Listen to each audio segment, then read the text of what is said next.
Assalamualaikum warahmatullahi wabarakatuh. Nama saya Suci Susanti, kelas 4 PAI B2. Yang saya hormati Bapak Amiruddin selaku dosen pengampu mata kuliah Filsafat Pendidikan Islam. Kali ini saya akan membahas tentang materi yang berjudul Hakikat Pendidikan dalam Perspektif Islam.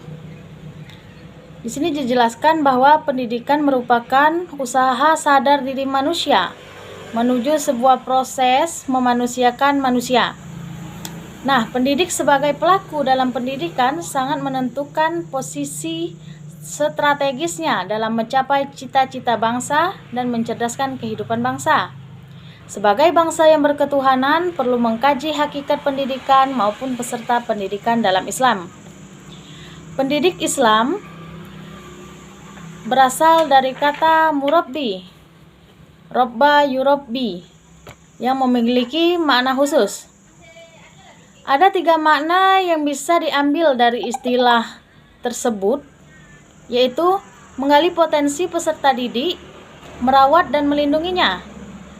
Pendidik dalam Al-Quran ada 4, yaitu Allah Subhanahu Wa Taala, Nabi Muhammad SAW, orang tua, dan pendidik dalam artian seorang guru atau pengajar. Nah, selain memiliki 4 unsur yang sudah saya sebutkan tadi, sebagai seorang peserta didik atau dalam pendidikan itu harus memiliki syarat-syarat dan sifat-sifat yang harus dimiliki oleh seorang peserta didik tersebut. Nah, adapun menurut Atiyah Al-Abrashi, seorang pendidik harus memiliki sifat-sifat tertentu agar ia dapat melaksanakan tugas-tugasnya dengan baik. Seperti yang diungkapkan oleh beliau, pendidik harus memiliki sifat zuhud, dalam artian tidak mengutamakan materi dalam mengajar karena mencari ridho Allah Subhanahu wa Ta'ala. Yang kedua, seorang guru harus jauh dari dosa besar. Kemudian yang ketiga, ikhlas dalam pekerjaan. Yang keempat, bersifat pemaaf. Yang kelima, harus mencintai peserta didiknya. Nah, menurut guru besar Zakia Darajat dan kawan-kawan, tidak sembarangan tetapi harus memenuhi 4 persyaratan. Yang pertama, takwa kepada Allah Subhanahu wa Ta'ala. Sebagai seorang guru, selain memiliki potensi yang selainnya, seorang guru harus memiliki ilmu pendidikan Islam. Tidak mungkin mendidik anak dengan didikan harus menjadi anak yang bertakwa kepada Allah Subhanahu wa Ta'ala jika ia sendiri tidak bertakwa kepada Allah, sebab ia adalah teladan bagi muridnya atau peserta didiknya sebagaimana Rasulullah. Yang kedua, berilmu. Ijazah bukan semata-mata secari kertas, tetapi suatu bukti kuat bahwa pemiliknya telah mempunyai ilmu pengetahuan dan sanggup untuk mengikuti suatu pekerjaan apabila diperlukan sebagai suatu jabatan.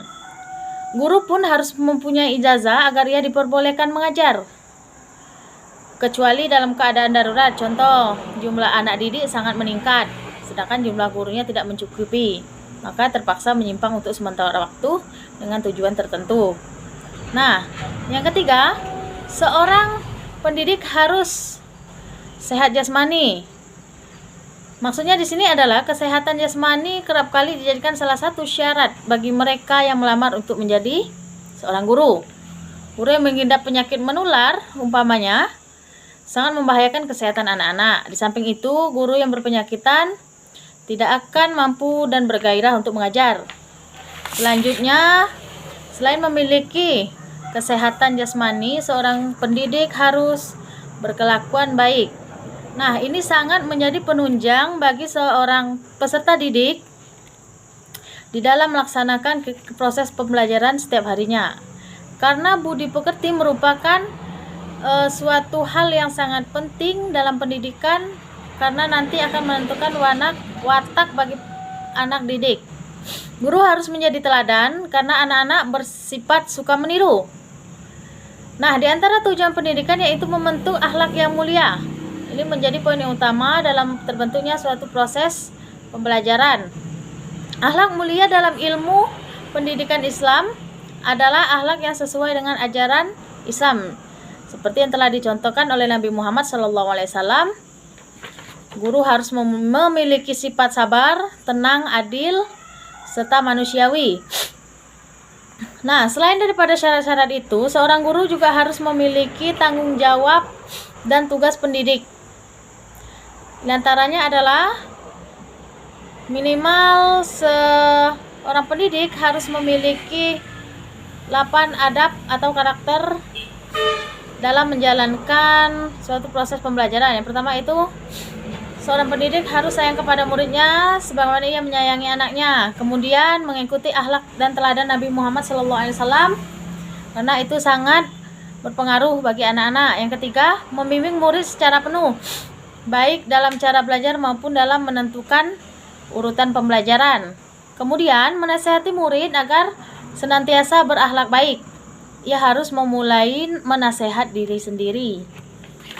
Selanjutnya, yang kelima, menghindari dari sikap merendahkan ilmu-ilmu lain di hadapan anak. Nah, ini merupakan salah satu poin yang sangat berharga, yang sangat penting sekali.